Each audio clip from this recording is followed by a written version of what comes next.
Natural way to clear and glowing skin. Most of my subscriber friends ask me how I have a clear skin. Well, I would say that this is the mask that helps me to get that clear and glowing skin. Let's see what the ingredients are. You will be needing 2 spoons of milk, 1 spoon of chickpea flour or besan flour, a pinch of turmeric, 1 spoon lime juice.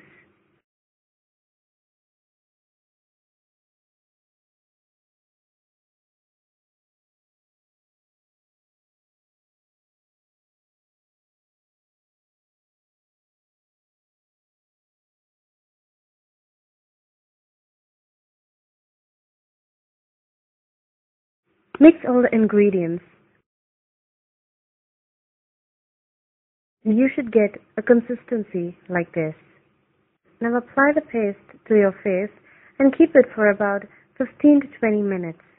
After about 20 minutes, spray water on your face and then scrub your face and wash it off. Well, I use this mask once in a week. I do after cleansing and toning, and I apply this mask. This really helped me to get that beautiful skin everyone wants. Thank you so much for watching.